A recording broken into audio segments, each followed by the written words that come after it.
At family dinner, my sister mocked me. "Where's your husband and kids? Oh right, you don't have any."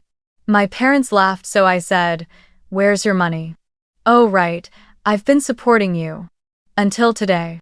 The table went silent, and that was the night everything changed. Hi, my name is Olivia Hart, 31 years old, living in Seattle, Washington, and every day of mine begins like the ringing of a repetitive alarm clock. Waking up in my small apartment in Capitol Hill, drinking black coffee with no sugar, then rushing to catch the morning bus to the tech company where I work as a product manager. I never claimed to live a perfect life, but I am proud that I built a stable path with my own strength. I live below my means, rarely indulge in luxury shopping, and never spend recklessly. Even the apartment I rent is modest, just enough for me to call home. The reason is simple. Most of my paycheck never stays long in my account. It quickly flows toward my family, the black hole I have become so familiar with that I no longer question it. My mother, Evelyn, a retired nurse after an early heart surgery, still needs medications, checkups, and the constant costs that come with them, and I am always the one who pays. My father, Robert, once worked as a consultant, but contracts came and went, and during the lean months, I was the daughter wiring money to keep the suburban Tacoma house from the bank's watchful eye. And then there is Savannah, my younger sister, 28, youthful, beautiful, adored by the family, and also the one I have rescued countless times when she dropped out of school, fell behind on rent, or recklessly maxed out her credit cards. I never thought of myself as the one carrying the weight, but looking back, every scramble and transfer feels like a silent resume clearly stating my role in the family. The safety net. I am not wealthy, only comfortable enough if I did not have to share the burden. A steady salary in tech could allow me to travel, buy a small apartment, or at least save for the future. But I rarely did any of that. The trips I dreamed of, a summer in Italy, a week skiing in Colorado, were always canceled after a frantic phone call from my mother or a panicked message from Savannah. I kept telling myself this was what a daughter, what a sister should do.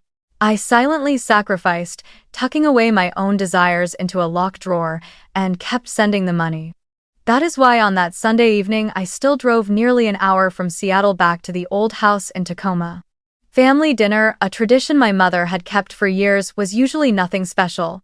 Roast chicken, mashed potatoes, sometimes a soup she was proud of. When I walked in, the house looked the same as always, the warm glow of yellow lights, the familiar hint of coffee in the air, and the slow murmur of a football game on the living room TV. Yet beneath that coziness, I could sense another layer, thin but tense, like a violin string pulled too tight, waiting for the lightest touch to snap. Savannah sat at the table, her blonde hair tied high, her bright eyes gleaming with confidence, while my parents murmured quietly to each other. I set my coat on the chair and smiled, though the smile felt strained. Over the years, I had begun to notice an undeniable divide. Me, the daughter who quietly sacrificed, and Savannah, the daughter who was indulged and praised, as if the family's entire light shone only in her direction. I told myself I was not jealous, or at least I tried to, but deep down, the crack widened with every passing day. As I sat down, I listened to my mother talk about her week, about how Savannah had been invited to a fashion event in downtown Seattle, about how my father was still trying to make things work with his occasional consulting jobs. I nodded, added a few polite words. But in my mind, every bill, every transfer, every dollar of my savings swept away like wind kept flashing before me, haunting me like familiar ghosts. That dinner, outwardly warm and ordinary, carried inside it a weight so suffocating I could hardly breathe. Savannah swirled the glass of wine in her hand, the warm dining room light catching her eyes and making them glimmer with something mischievous. I had just lifted a spoonful of soup to my lips when she tilted her head, her mouth curling into that familiar half-smile that had irritated me since we were children. "So sis," Savannah drawled, feigning a gentle kind of concern, "where's your husband? Where are your kids?" "Oh, right. You don't have any." She let out a soft laugh, then casually sipped her wine as if she had just delivered a brilliant joke. My mother immediately joined in with a light laugh, loud enough for me to hear the contempt tucked beneath it. My father gave a quiet snort, his eyes glinting with agreement, while Savannah leaned back in her chair as though she had just scored a point in a game only she cared about. I sat there, the spoon still hovering midair, forcing my face to remain still. In that brief moment, memories crashed over me like a storm. All the times I had set aside my own needs to clean up my family's crises. I remembered the winter night my mother was rushed to the hospital with chest pains, how I missed the most important meeting of my career just to sign insurance papers and put down the surgical deposit. I remembered when my father fell behind on the mortgage and I emptied the savings I had set aside for my dream apartment, even though I myself was crammed into a tiny rental in Seattle with the rent climbing higher every year. I remembered when Savannah called me sobbing after being evicted from her downtown apartment, how I paid off all her debts and found her a new place to live. Every time, I had done it in silence, without complaint, telling myself it was the duty of a daughter, the responsibility of an older sister. And now, what was I given in return? A mocking remark laid bare in front of the whole family, turning my life into the punchline of their joke. Something inside me cracked. It was not an explosion of rage, but a dense, icy silence, like glass splintering into tiny fractures that were bound to shatter soon. I took a deep breath, set my spoon down on the plate, and lifted my gaze directly at Savannah. She was still sitting there, smug, her eyes gleaming with the confidence of someone who believed she had just won. Slowly, I spoke, my voice so calm it surprised even me. I may not have a husband or children, but where's your money? Oh, right, I'm still the one supporting you. Until today. The room fell silent as though someone had flipped a switch and cut the sound. Savannah's smile froze, her eyes flashing with confusion before quickly hardening into anger. My mother set her fork down, the clatter of metal against porcelain slicing through the tense air. My father narrowed his eyes, leaning forward as if unsure he had heard correctly. I felt every pair of eyes fixed on me, but instead of lowering my head like I always had, I held their gaze, steady and unflinching. In that moment, I thought of all the years I had lived like a shadow in this family. I was the good child, the studious one, the early worker, the daughter who never caused trouble. I had grown used to being ignored while the family gushed over Savannah's so-called achievements, from a high school fashion show to the part-time job she quit after only a few weeks. I had grown used to my mother's comparing glance. Other people's daughters are married with children, and you. I had grown used to my father's tone. You may be good at earning money, but don't think you're better than anyone else. All those words, I swallowed them, turning them into fuel to work harder, to send home more money, clinging to the hope that one day I would be acknowledged. But that day never came. And now, with Savannah openly turning my single life into the butt of a joke, with my parents joining in, I knew I had reached my limit. Savannah forced a laugh, trying to regain her air of superiority. Oh, come on, sis. Why so serious? I was just joking. My mother quickly added, you know how your sister is, Olivia. She just teases for fun, don't take it to heart. My father cleared his throat and spoke in his usual commanding tone. That's right, you're taking this too seriously. She's still young. You can't expect her to be responsible like you. Each word landed heavy, echoing in my head like nails being hammered into a coffin. You can't expect her to be responsible like you. That was the sentence they had stamped on me for years. I was the one who had to carry the weight, who had to sacrifice, who had to grow up for the whole family, while Savannah was allowed to fail, to drift carelessly, to mock the very person keeping her afloat. 7 years ago, Savannah decided to quit her university in Portland after only a year and a half. She called me one rainy afternoon, her voice trembling, saying she no longer had money for tuition or housing, that she had missed the payment deadline and the school was holding her records. I remember sitting in my small Seattle apartment, staring at my bank account balance as my chest tightened. That money was what I had saved for 2 years, hoping to buy my very first car. Instead, I wired nearly $12,000 to her school to cover her debts and even added a few hundred more for her living expenses. When my mother asked, I simply said, I've got it covered, and hung up, my heart aching, yet hopeful that Savannah would finally value the sacrifice. But just a few months later, she dropped out entirely, moved back home, and the money I had poured out was gone without a trace. Another time, one summer, I had planned a week-long vacation in California. I had booked plane tickets, found an Airbnb near Santa Monica Beach, and even bought a sea blue maxi dress just for the trip. It was supposed to be the first vacation I took for myself in years.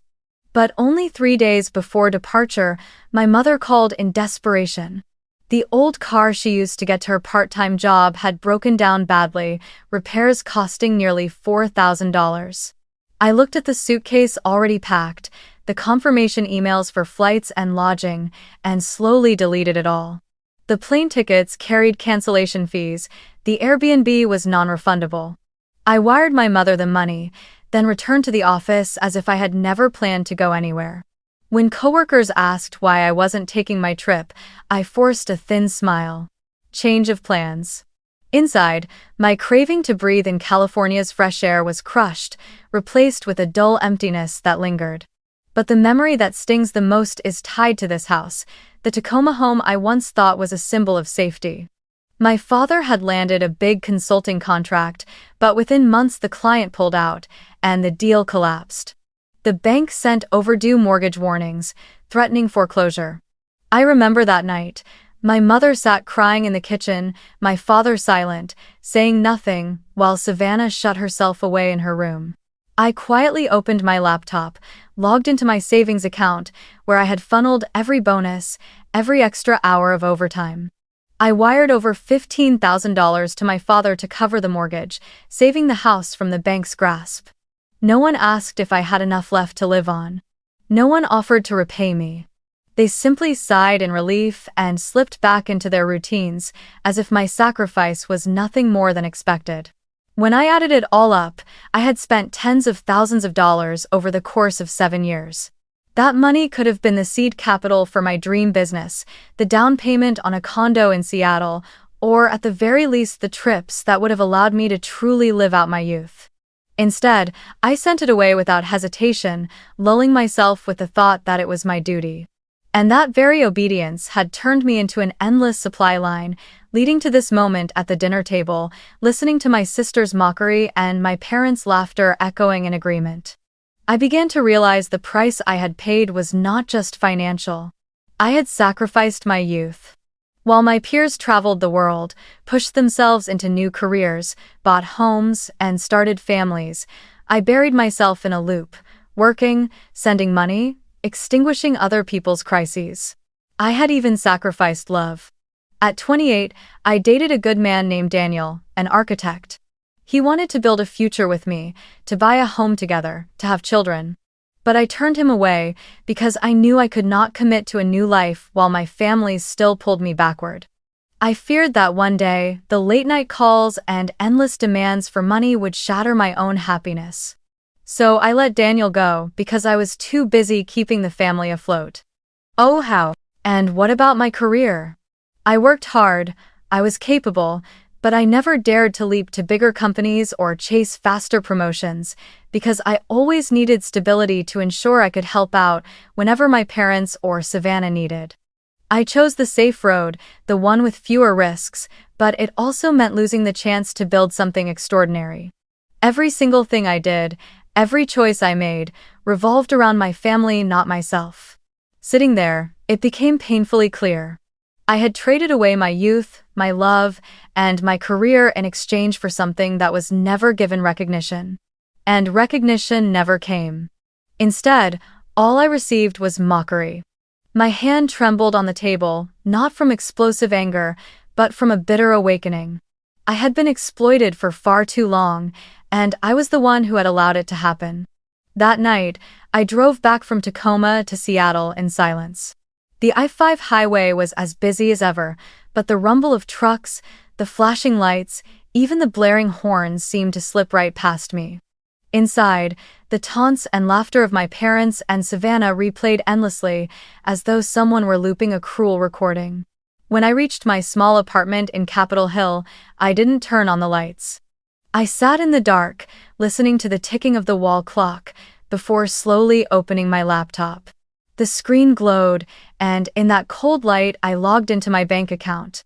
The number that appeared stunned me. I scrolled down, each transfer, each transaction lining up like a written indictment. $750 for Savannah's tuition. $3,200 for my mother's car repairs. $15,000 to cover my father's mortgage. $1,800 to pay off Savannah's credit card when she was threatened with a lawsuit. On and on it went. Dozens of small withdrawals and massive sums strung together. I clicked the filter to view annual summaries. Each year, I had lost at least $10,000 to $12,000 to my family. Over 7 years, the total was more than $80,000. Enough to put a down payment on a condo in Seattle, enough to buy a brand new car, enough to enroll in the MBA program I once dreamed of. Instead, it had all dissolved into emergencies that would never be repaid. I sat still, my hand trembling on the computer mouse. Pain seeped through my body, a suffocating bitterness pressing against my chest. I had sacrificed not only money, but also my youth, my love, and my career, all to serve as the plan B for a family that consumed those sacrifices as if they were owed. Anger surged, but with it came a cold clarity. I could not go on like this anymore. I was not a bank, not an eternal lifeline. I was a human being, and I deserved to live for myself. That night, I opened the transfer app, the one I had used for years to send money to my parents, and slowly pressed the button that said, "Cancel recurring transfer." Such a small action, taking only seconds, yet it felt as though I had shattered chains that had bound me for 7 long years. I sat in silence, watching the screen go dark, and exhaled a long breath. My heart carried worry, even fear of what would come next, but alongside it flickered the faint light of freedom just beginning to glow. 2 days later, the first message arrived. My mother wrote, "Olivia, the mortgage is due soon. Have you sent the money yet?" I read it but didn't reply. Hours later, my father called and left a voicemail. "Olivia, what are you doing? This house needs you. Don't let us suffer." His voice was deep and sharp, echoing with the authority of my childhood, and for the first time in my life, I pressed delete without saving it. Savannah texted too, her tone half scolding, half mocking. "What's wrong with you this time? Stop being dramatic. Mom and Dad are worried. Just send the money, you've got it, don't you?" I stared at the screen, my heart gone cold, then quietly turned off my phone. In the days that followed, the messages poured in like a storm. My mother wrote, "Don't let this small matter tear the family apart." My father wrote, "You're being selfish. This whole family has always relied on you. You have a responsibility." Savannah shifted tactics, moving from scolding to pleading. "I really need you. If you don't help, I'll be evicted. How could you let that happen?" I read them all, but I didn't reply. With every silence, I felt another layer of armor forming around my heart, my resolve growing stronger. On Friday night, I came home to my apartment, sat at my desk, and opened an empty notebook. On the first page, I wrote, "No more Plan B." Beneath it, I listed everything I needed to do for myself: save to buy my own home, spend time with real friends, take care of my health, enroll in the MBA program I had postponed. Each line was like a brick laid down to build the foundation of a new life. When I closed the notebook, I heard my heartbeat slow and steady. My parents might grow furious, Savannah might hate me, and I might lose the false peace I had clung to for years. But I knew that if I didn't stop now, I would lose myself forever. And I was no longer willing to pay that price for such ingratitude. A week after I stopped sending money, my phone rang constantly. My mother sent sweet messages, my father left voicemails heavy as hammers, and Savannah switched her tone back and forth, sometimes scolding, sometimes begging. I read, I listened, but I never responded. Then, at the end of the week, my mother sent one short text. "Come home for dinner this Sunday, the family needs to talk." It wasn't an invitation, it was an order. I sat on the sofa, staring at the words glowing on my screen, my chest tightening. Part of me wanted to refuse, to never return to the place that had drained me. But another part urged me to go, to face it once and for all, rather than let the cycle drag on any longer. On Sunday evening, I drove back to Tacoma. The moment I stepped through the weathered wooden door, I could feel the heaviness in the air. The table was set with roast chicken and mashed potatoes, but the once comforting aroma now felt sharp and suffocating. My mother was arranging the silverware, her movements harsher than usual, as if even the plates had to carry her irritation. My father sat at the head of the table, arms crossed, his face cold as stone. Savannah leaned back in her chair with her arms folded, eyes glued to her phone, pretending indifference, though the curve of her lips carried a smug challenge. I pulled out a chair and sat down. No one spoke for several minutes, only the faint clinking of utensils breaking the silence. Then my mother's voice cut through, directed not at me but at the food on her plate. "Olivia, this family cannot function without your contribution. You make good money, helping is only natural. Your father and I sacrificed for you all these years, now it's your turn to give back. What's wrong with that?" I drew in a deep breath. If it had been me a year ago, I might have bitten my tongue, stayed quiet, and later slipped money into their account in secret. But now, after everything that had built up, I was no longer afraid. I looked straight at my mother, and each word I spoke dropped heavy like stone. "That's not helping, that's exploitation." The room froze. Savannah let out a short, mocking laugh, lifting her eyes from her phone, her gaze sharp with scorn. "Oh, please, don't act so righteous. You've got money, but you're still single. I don't understand why you act so high and mighty. If I were you, I'd be embarrassed that no one even wants to marry me." A rush of heat rose in my chest, but I kept my voice steady, calm, without a tremor. "The difference is that I work for my money, while you only know how to spend it. Without me, you would have lost your place to live a long time ago." My mother quickly interjected, her tone urgent. "Olivia, don't speak to your sister that way. She's still young, she hasn't found her footing like you have. You're the older sister, you have to be more forgiving." I turned, my eyes locked on Savannah, but my words were meant for the entire table. Forgiving doesn't mean letting people trample all over me. I'm not a bank, I'm not a bottomless wallet. All these years, I've stayed silent, I've given, and for what? To be mocked as a failure just because I'm not married? Savannah's face flushed red, her mouth opening as if to fire back, but before she could speak, my father slammed his hand against the table.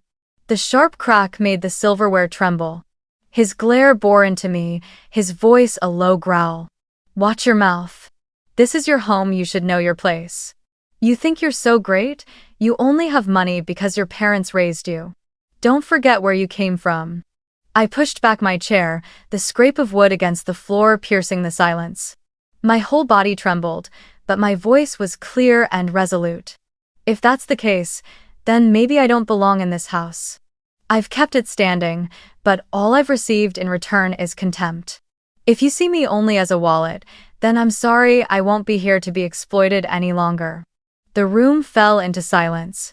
My mother's mouth hung open, her eyes brimming with tears, as though she couldn't believe the once obedient daughter dared to push back. Savannah stared at me, her lips parting and closing again, unable to find words.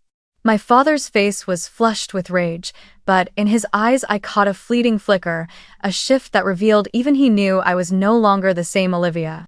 I walked away from the table, grabbed my coat, and didn't look back. Each step felt like release, like tearing through an invisible chain that had bound me for 7 years. As the door slammed shut behind me, I heard my mother's voice calling after me. "Olivia, come back, we're family." But I didn't stop. For the first time, I let that call fade behind me, softer and softer, until all that remained was the pounding of my heart, the rhythm of a freedom just beginning to take shape. I drove through the night back to Seattle, my chest heavy yet alight. I knew I had severed a crucial tie, and the road ahead would not be easy. But I also knew one thing with certainty. I was no longer my family's plan B. I was no longer the lifeline they could cling to. And from that moment on, I began reclaiming myself. A week after that confrontation, just as I was trying to keep my routine steady in the city, the real storm hit. It was a Friday afternoon when I received a large envelope from the bank delivered to my apartment. At first, I thought it was just another routine account statement, but the moment I tore open the seal, my hands turned cold. Inside was a thick packet of documents, its title printed in bold, Home Equity Line of Credit Agreement. I flipped quickly through the pages, my heart pounding. There it was, my name, Olivia Hart, listed clearly alongside my social security number, my address, and, most shocking of all, a signature. A messy scrawl, clearly an attempt to imitate mine, but I recognized it instantly. It wasn't mine. I stood frozen by the table, as if someone had punched me hard in the stomach.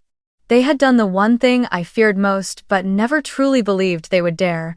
They had used my identity to borrow money. And not a small amount, nearly $60,000 secured directly against the Tacoma house. I read more carefully and saw the signing date, just 2 weeks earlier, only days after the dinner where I declared I would no longer provide. The world seemed to collapse around me. This was no longer about being disrespected, no longer about cruel words or mocking laughter. This was outright betrayal. I remember sinking into a chair, the packet slipping from my hands, pages scattering across the floor like snow. In my mind, I saw their faces. My father with his stern expression and commanding voice, my mother with her wet eyes and pleading tone I knew too well, Savannah with her mocking smile. They had chosen to cross the final line, treating my signature as nothing more than a formality they could forge to save the house, the same house I had rescued from the bank time and time again. I gathered the pages one by one, my hands trembling. Part of me screamed, "They're my parents, my family, how could they do this?" But another part, colder, answered, "Because they always have. Because for years they have treated me like a bottomless wallet. Because when I finally said no, they chose to break the law rather than look at themselves." The pain wasn't only in the massive debt now hanging over me, it was in the shattering of the fragile trust I had still held onto. That night, I couldn't eat, couldn't sleep. I sat in my dark apartment, the only light the street lamp spilling through the window. The packet lay squarely on the table like evidence of a crime. I picked it up, set it down, picked it up again, questions boiling inside me. How had they gone to the bank? Who had forged my signature? Did the banker know? And above all, had they even thought about the consequences for me? If this loan defaulted, my credit would be ruined, my chance to buy a home destroyed, even my career put at risk. The phone on the table buzzed again and again. A message from my mother. "Olivia, are you okay? Your father and I just managed a little something for the house, don't stress." A message from my father. "The bank has already taken care of it, no need for you to worry. We did this to keep the house." I stared at those words, my chest tightening. Not a single apology. Not a single acknowledgement that they had forged my identity. Only smooth excuses, "We did this for the family." I held my head in my hands as tears spilled out, not just from anger but from the emptiness spreading through my chest. Family, the word I once trusted, had now become the deepest knife. I remembered my childhood, sitting in that Tacoma house, hearing my mother say, "Family is the place you can always trust completely." And now, that very place had turned me into a debtor on paper, with a forged signature. In that moment, I knew there was no going back. This was no longer a quarrel between relatives, no longer just a few cruel words that left me hurt. This was a real crime, a betrayal that could never be justified. I felt something inside me shatter, but along with it came a cold clarity. I had to save myself. I carefully gathered the documents, stacked them neatly in a file folder, and slid it into my desk drawer. That night, I didn't sleep. I just sat watching the blinking lights from the building across the street, hollow inside. My small apartment, once familiar, now felt foreign, as if I had stepped into a new world, one where family was no longer a refuge but a lurking danger. I knew from this moment on, everything had changed forever. When the clock struck 3 in the morning, I whispered a single sentence, etching it into my heart: "They betrayed me, and I will never forget." On Monday morning, I pulled out my phone and dialed the bank's hotline.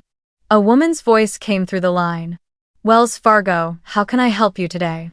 I tried to stay calm as I explained that my identity had been used to sign for a home equity loan I had never authorized. My voice trembled, but each word was clear and firm.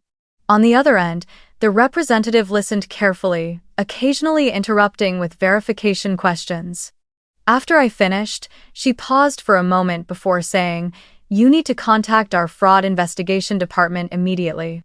And I strongly recommend you consult an attorney because this involves forgery and identity theft. This is a serious matter." I hung up, my hands still shaking. For a moment, it felt as though the weight of the world had grown heavier by tons. Yet a small spark flickered inside me. For the first time, I could actually do something to protect myself, instead of silently enduring. The next morning, I searched online for lawyers in Seattle who specialized in fraud and identity theft. One name appeared repeatedly, alongside glowing reviews. Rachel Nguyen, a Vietnamese-American attorney who had handled numerous cases of families exploiting finances. I pressed call and scheduled an appointment.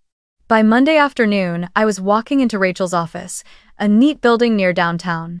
The space was filled with natural light, a polished wooden desk, and shelves lined with case files. Rachel looked to be in her early 40s, her black hair neatly pinned, her expression calm but her eyes sharp. She shook my hand firmly and gestured for me to sit. I slid the forged documents across the desk. As Rachel flipped through each page, my heartbeat quickened, afraid she might see me as weak or foolish. But when she looked up, her voice was calm and steady. "Olivia, this isn't just wrong. This is a criminal act. Forgery, fraud, identity theft. Your family has crossed the line from borrowing into breaking the law." I sat frozen, my heart jolting at the words, "criminal act."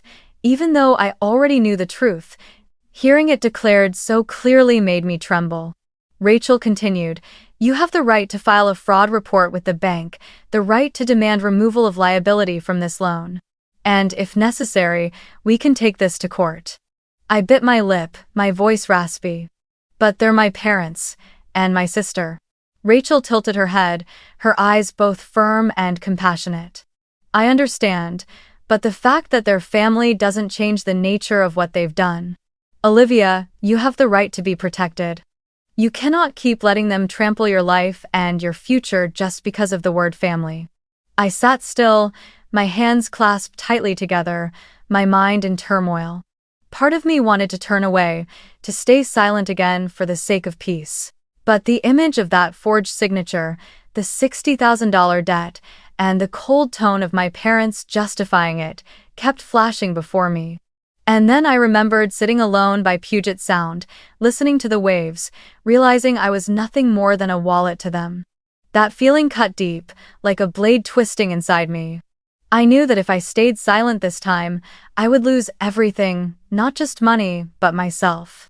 I drew a deep breath, lifted my head, and looked straight at Rachel. "I won't stay silent anymore. Please help me." Rachel nodded, her face calm but her eyes lit with conviction. "We'll start immediately. And Olivia, remember this. This time, you are not alone." Leaving Rachel's office, I stepped out into the street, the wind whipping hard against me, but inside I felt clearer than ever. I knew the road ahead would be difficult, filled with confrontation and bitterness. But I also knew that for the first time in years, I was choosing to stand up for myself. And this time, I would see it through to the end.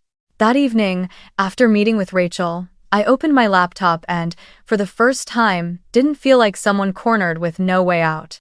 I followed each step she had advised, freezing all my credit to prevent anyone from using my identity again, changing every password from emails to bank accounts to small things like Netflix and Amazon. Each time I typed in a new password, it felt like I was building another wall of protection around my life. Then I opened a brand new account at a different bank, one no one in my family knew about, and transferred most of my savings there. The relief of seeing my balance safe in a sealed space was indescribable, like regaining control that had been slipping through my fingers for years. It wasn't just about finances. I began thinking about myself differently. The next morning, instead of lying in bed until the last minute before rushing to the office, I signed up for a yoga class near my apartment. On the first day, my body was stiff, every stretch making sweat bead on my skin, but when I lay down on the mat and heard the instructor whisper, "Let go," tears slipped down my face. For so many years, I had only ever held everything in, never allowing myself to release. Alongside yoga, I started cooking for myself instead of living on takeout. Simple meals, pan-seared chicken, fresh salad, a small glass of wine gave my little apartment the feeling of a real home, not just a stopover for someone exhausted. At work, the change began to show too. I poured my energy into a big project that had been left hanging for months. I stayed late, focused hard, and for the first time in years, I felt true excitement in what I was doing. One afternoon, my boss Matthew walked past my desk, paused, and placed his hand on the report I had just finished. "Excellent work, Olivia. I can see a real change in you." That brief compliment warmed me the entire day. I realized that when I was no longer drained dry by my family, I could shine in my own way. As I worked to rebuild my life, Rachel wasted no time. Just 2 days after our meeting, she sent a formal letter to the bank demanding an investigation into the forged signature.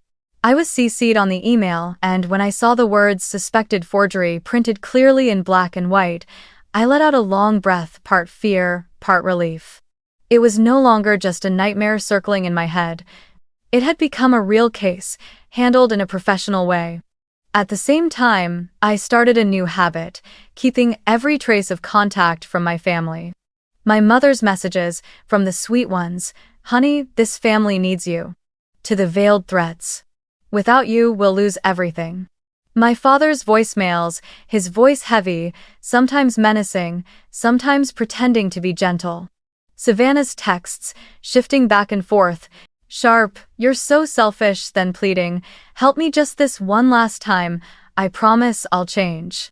I saved them all, neatly organized in a folder labeled "Evidence." Each time I read or listened again, the pain burned, but so did my resolve. They would never again have the chance to deny what they had done. And yet, in the quiet of certain nights, my heart still sank. I remembered family dinners filled with genuine laughter, my mother's warm hugs when I was a child, the way my father once held the bike steady as I learned to ride. But then the image of those forged documents would return, the endless desperate calls echoing in my ears, reminding me that those beautiful memories were part of the past. Family was no longer a safe place. Family had become the very thing I had to defend myself against. Each morning, I put on a new kind of calm. I walked into the office with steadiness, showed up to yoga with patience, and cooked myself dinner as if to remind myself, "Olivia, you are worthy of care too." And every evening, as the evidence folder grew heavier, I knew I was no longer just surviving. I was preparing for the day I would face them not as a walking wallet, but as a woman who knew her own worth. One night, I sat by the window, city lights reflecting off the glass, a cup of hot tea in my hands. I no longer felt the trembling, no longer felt the darkness swallowing me whole. Instead, I felt a patient waiting, a small flame burning steady. I whispered, "This time, they will have to face me. And I will not step back." Rachel and I spent nearly a week pulling the case together. She guided me through gathering every piece of evidence, bank statements, transfer confirmation, emails, even the random receipts I had stuffed into drawers over the years. When the final tally appeared, $84,762 over 7 years, I sat stunned. Nearly $85,000. Not a few hundred, not a few thousand. That was my youth, the vacations I never took, the dates I canceled, the promotions I passed over just to keep everything afloat. Rachel organized it all into a thick binder, each section marked with colored tabs. Payment history, forged loan, Savannah's records. Inside were also Savannah's own defaults, canceled credit cards, overdue student loans, old eviction notices. Looking at those pages, I shivered, as though staring into a mirror that stripped me bare, while at the same time realizing I was ready to hold that mirror up to them. On Sunday, I drove back to Tacoma. The house of my childhood still stood there, with its peeling white fence and creaking wooden porch, but to me, it was no longer a place of safety. I walked in, binder clutched tightly in my hands. The air in the living room was heavy. My mother busied herself shuffling a stack of papers, avoiding my eyes. My father sat in his armchair, his gaze dark. Savannah leaned against the wall, arms crossed, a half-smile playing on her lips, defiant. I set the binder down on the wooden table, the thud landing like a hammer blow. "I'll be direct," I began, my voice so steady it surprised even me. "This is the full record of everything I've paid for this family over the last 7 years. Nearly $85,000.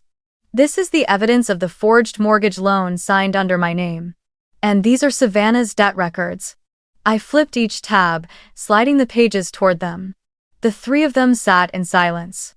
My father's brow furrowed as he prepared to speak, but I raised my hand to stop him. "I am no longer this family's lifeline. From today, you have 30 days to remove my name from every loan, especially the home equity loan. If it's not done in 30 days, I will sue. For forgery, financial fraud, and exploitation." I looked each of them in the eye. My mother shrinking back, Savannah paling, my father gripping the arm of his chair. "This is not a threat, this is an ultimatum." End of 4. The room was so silent I could hear the clock ticking. Finally, my mother stammered, "Olivia, you can't do this. This is your home." I let out a short, cold laugh, harsher than I thought myself capable of. "No. This is the house I've kept standing with my blood and sweat, but it's not my home anymore, because the people inside it only ever saw me as an ATM." My father slammed his hand on the table. "That's how you speak to your parents?" I stood, pulled the binder back into my arms, and said evenly, "I speak this way because it's the truth. 30 days. I won't repeat myself again." I turned and walked toward the door without looking back. The late Tacoma sky was heavy and gray, but inside I felt clearer than ever. No more trembling, no more guilt. Only the cold serenity of someone who had finally set down a burden carried for far too long. I drove back to Seattle, the wind rushing against the car windows as if it were washing away every wound. 2 weeks later, Rachel called. Her voice was calm, but I could hear the hint of relief. "The bank has finished the investigation. The signature was confirmed as forged. They will remove all legal liability from you." I sat frozen for a few seconds, my eyes stinging. Years of being dismissed, years of sacrifice that meant nothing, and now, at last, justice had taken my side. Rachel continued, "Olivia, you are officially free from that debt. From now on, they will have to carry it themselves." I looked out the window of my apartment, Seattle bathed in a warm golden glow. In that moment, it felt like a chapter had closed. My family might still drown in their spiral of debt and lies, but I would not. I had chosen to stand up, to draw the line, to break free from invisible chains. And most of all, I knew I would never again step into the role of their emergency bank. That night, I opened a bottle of wine, sat on my balcony, and breathed in the crisp October air. For the first time in years, I felt truly free. The news that the Tacoma house was up for sale didn't come to me through a call or even a message from my family, but through the public real estate records Rachel had advised me to monitor. The image of the house appeared on the realtor's website, the weathered roof, the familiar wooden steps, but this time stamped with the bold red words, "For sale." A strange wave rose inside me, a mix of sorrow and inevitability, as though I had known this ending was always coming. My parents couldn't refinance. After the forged signature was confirmed, the bank stood firm, and now the debt forced them to sell what I once thought would always be a place to return to. Savannah called me only once, her voice breaking. You really let it come to this? The house is gone. I don't know where to go." I sat in silence, listening to her sobs on the other end. Once, I would have rushed to her side, handed her my bank card, and carried the weight myself. But this time, I only said softly, "Savannah, you have to learn to stand on your own. I can't keep doing it for you. Then I hung up, my chest aching but lighter at the same time. A week later, my mother sent a message. Sunday dinner. One last meal in the house. Can you come? I hesitated, then agreed. Not because I felt responsible, but because I needed to see the chapter close with my own eyes. That evening, I drove to Tacoma for the last time. The house felt hollow, stripped of its life. Hallways stacked with cardboard boxes, the living room bare of furniture, only a few faded curtains still hanging loose. The air was so heavy I could hear every clink of spoon against plate. My father sat silently, his hair grayer, his eyes dimmed as though the fire had gone out. My mother laid out a simple meal, nothing elaborate. Savannah said nothing, her eyes rimmed red. Through the entire dinner, hardly anyone spoke. Only after the dishes were cleared did I finally break the silence, my voice steady, without a trace of trembling. I'm not cutting ties, I'm still your daughter, still Savannah's sister. But I'm no longer the lifeline. From now on, if someone falls, they have to learn to stand on their own. My words echoed through the room, leaving all three of them stunned. No one argued, no one pleaded, only silence remained. I rose from my chair and walked into the hallway, my eyes passing over the labeled boxes, kitchen, bedroom, books. So many childhood memories, once bound to duty and obligation, now packed into worn brown cardboard. I opened the door, drew a deep breath of Tacoma's cold night air, then turned back for one last word. I hope you all find a way forward. But I can't live your lives for you anymore. As I stepped down the porch steps, I knew I was leaving behind a piece of my youth. That house had held me in place with the invisible chains of obligation. Now it was gone, and the chains had broken with it. In the weeks that followed, I poured all my energy into work. The project I led exceeded every expectation, and during the quarterly meeting, my boss Matthew publicly said, "Olivia is the reason we achieved this breakthrough." A few months later, I received my promotion to Senior Product Manager. For the first time in my life, my success wasn't overshadowed by desperate calls for money from my family. It was simply mine, earned by my own ability and my own resolve. Outside of work, I began rebuilding my personal life. I joined a Thursday night cooking class where I met new friends, people who didn't care how much money I had or whether I was single or married. They valued sincerity and the stories I shared. I joined a volunteer group at the community center, helping kids learn STEM. Every time I saw their eager faces holding the little robots they had built with their own hands, I felt the true meaning of giving, not through money exploited from me, but through time and heart. I also started caring for myself in small but meaningful ways, jogging around Green Lake on weekend mornings, spending afternoons reading at a cafe, cooking myself a good dinner in the evenings, then calling friends just to laugh and talk. I was no longer haunted by the flood of desperate messages from my family. My phone was quiet now, and that silence was the most beautiful music I had ever known.